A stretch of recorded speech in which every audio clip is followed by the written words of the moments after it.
Bonjour à tous, aujourd'hui exercice sur les suites, assez intéressant. Donc on va considérer une suite réelle, Tn, définie donc par T0 égale à 1, et relation de récurrence, Tn plus 1, c'est racine carrée de Tn divisé par E. Voilà. On vous donne un indice parce que c'est pas évident pour démarrer. On va considérer une suite, donc Ln de Tn, ça c'est le terme général, et on va justement se ramener à ce qu'on appelle des suites arithmético-géométriques, et comme ça revenir au terme général de Tn, donc Tn en fonction de n, et étudier la convergence de cette suite Tn. Donc on est parti tout de suite. Comment peut-on démarrer? Première chose qu'il faut dire, c'est que Tn, c'est une suite réelle à terme strictement positif. Ça va être important parce qu'après on va prendre son logarithme. Le logarithme de chacun de ces termes. Alors la démonstration, on ne va pas la rédiger, mais rapidement, c'est une petite récurrence. T0 est strictement positif parce qu'il est égal à 1. Ensuite, si on considère Tn strictement positif, dans ce cas-là, effectivement, la racine carrée Tn existe et est strictement positive. On divise par le nombre E strictement positif, donc on a bien initialisation, hérédité. Donc tous les termes donc cette suite sont strictement positifs. Donc on va être amené à considérer une deuxième suite. Donc ici, on peut considérer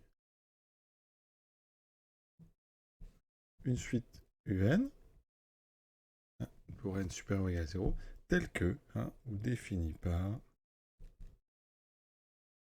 définie donc pour tout n appartenant à n par UN égale logarithme de Tn. Donc, pour l'instant, on a ça. Alors, UN égale ln de Tn, on peut transformer. Ça équivaut à dire que Tn égale exponentielle de UN. Voilà. Maintenant, eh bien, regardons cette suite UN. Alors, UN plus 1. Donc, pour tout n appartenant à grand N, UN plus 1. C'est donc ln de Tn plus 1.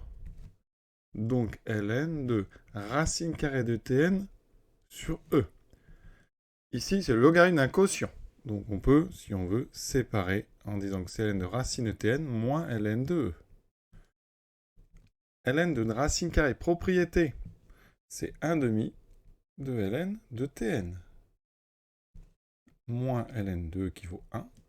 Et ln de Tn, on reconnaît UN. Donc ici, on a 1 demi de UN moins 1. Conclusion.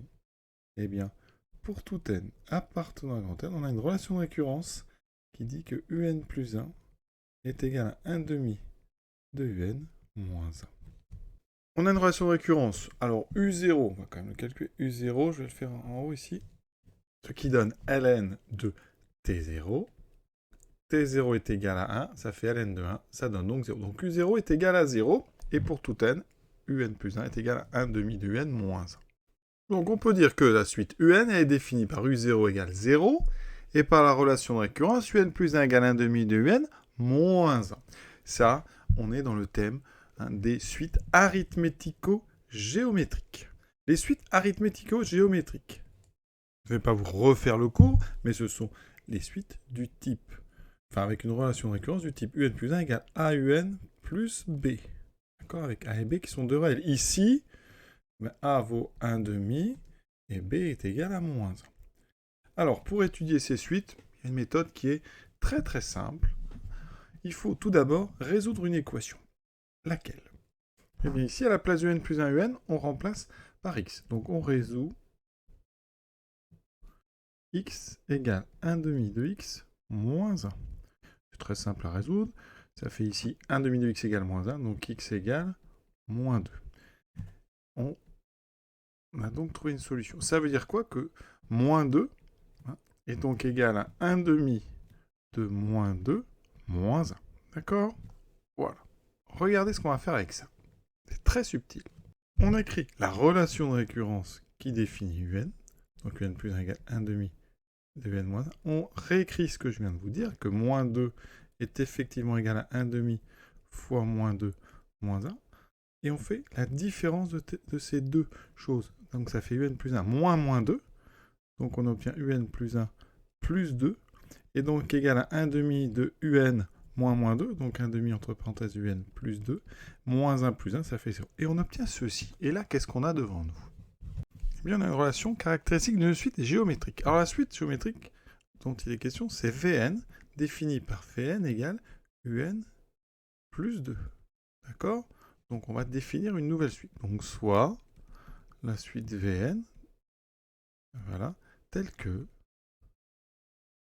Vn égale Un plus 2 pour tout n, donc appartenant à grand N. Dans ce cas-là, ce que j'ai écrit ici, eh bien ça se traduit, hein, ça équivaut à dire que Vn plus 1, d'accord, Vn plus 1 plus 2, c'est Vn plus 1, c'est égal à 1 demi de Vn. Et ça, c'est caractéristique, ça veut dire que Vn est géométrique de raison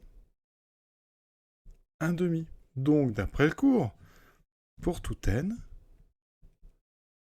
Vn, c'est donc 1 demi la raison, donc à la puissance n, fois le premier terme, V0. Donc il va falloir calculer V0. Donc ici, je calcule V0. Alors je vais le faire ici. V0, c'est U0 plus 2. Mais comme U0, on l'a dit tout à l'heure, vaut 0, eh bien V0 vaut 2. Donc on a 1 demi puissance n multiplié par 2. Et là, on a presque fini. Alors, on peut arranger ça, 1 demi puissance n fois 2.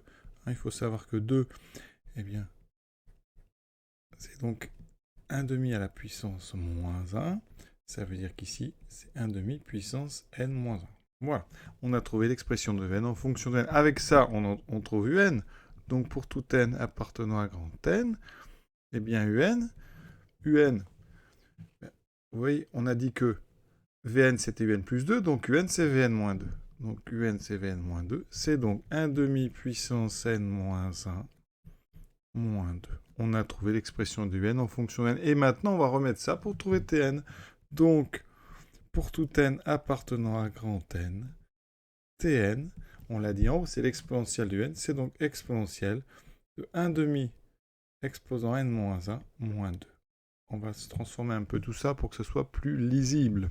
Alors là, on a l'exponentielle d'une différence. Donc, on pourrait écrire ça sous la forme exponentielle de 1 demi puissance n moins 1 divisé par exponentielle donc de 2. Et voici donc l'expression de Tn en fonction de n. Alors avec ça, on va pouvoir étudier la convergence de Tn sans aucun problème. Donc on va faire tendre n vers plus l'infini. La limite. Alors quand n tend vers plus l'infini de 1 demi exposant donc n-1, c'est évident, ça on sait que ça existe, il n'y a pas de souci. Ça, c'est donc 0, parce qu'on a ici une suite géométrique, hein, avec une raison entre 0 et 1 strictement, donc ça tend vers 0. Donc par composition, exponentielle de 1 demi exposant n-1 va tendre vers exponentielle 0, va tendre vers 1, donc on aura Tn qui tend vers 1 sur e carré. Donc limite de Tn existe, donc en fait on va dire donc Tn converge. La suite, donc on met des parenthèses quand on parle de la suite, Tn converge, d'accord, vers donc 1 sur e carré, d'accord. On pourrait écrire comme ça, Tn tend, on n'est pas toujours obligé d'écrire avec limite, hein. Tn tend vers 1 sur e carré, quand n tend vers plus l'infini, et donc voici l'exercice terminé. Alors on va vérifier ça rapidement avec un petit programme sur Python. Et voici le programme que je vous propose, donc première ligne, hein, pour pouvoir charger l'exponentielle, les racines carrées, donc from math import all ici. Je vais faire une fonction, donc Tn, qui me donnera les termes de la suite Tn donc, en fonction de n, d'accord. Et donc ici, je pourrais rentrer T1, T2, T3, T4. Ici, au départ, donc, je vous propose en petit t de donner les termes de la suite, hein, en utilisant la relation de récurrence, d'accord, que je vais faire ici avec une boucle for. Donc t égale 1, ça c'est donc t0. Et à côté, je mets grand T, ça sera les termes qui sont donnés par la formule que j'ai trouvée en fonction de n. Vous voyez, j'ai juste remplacé ici n par 0. Et ensuite, on affiche donc à chaque fois le rang, donc n égale 0 pour le début, la valeur de t et la valeur de grand T, et ensuite une boucle qui affichera chaque terme jusqu'à la valeur de grand N qu'on choisit. Et à la fin, j'afficherai aussi la valeur de 1 sur e carré pour pouvoir comparer. Donc ici, vous voyez, je vais mettre par exemple t 10. Voilà, vous voyez qu'ici, j'ai donc n de 0 jusqu'à 10. À la valeur ici donnée par la relation de récurrence, la valeur donnée par la relation, le terme général qu'on a trouvé en fonction de n, vous voyez qu'à chaque fois, c'est la même chose. Hein, et qu'à la fin, on a la valeur de 1 sur e carré à évidemment approcher, hein, et que ça correspond à ce qu'on trouve. Et si on met ici par exemple T 500. Voilà, alors il y a pas mal de travail, vous voyez, c'est quelque chose qui va tourner, il y a beaucoup de calculs, hein, et on s'aperçoit qu'à partir d'un certain moment, de toute façon, on est très très très proche, de plus en plus proche d'ailleurs de 0,135, 335, etc., qui est en fait une valeur approchée de 1 sur E carré. Donc en fait, ça corrobore bien ce qu'on a trouvé, que la limite serait 1 sur E carré.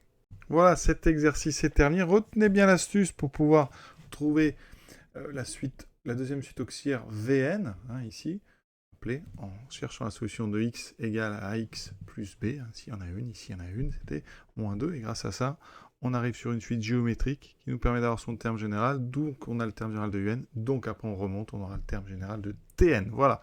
Et la convergence est assez simple. Voilà. Je vous souhaite une bonne fin de journée à tous. À très bientôt.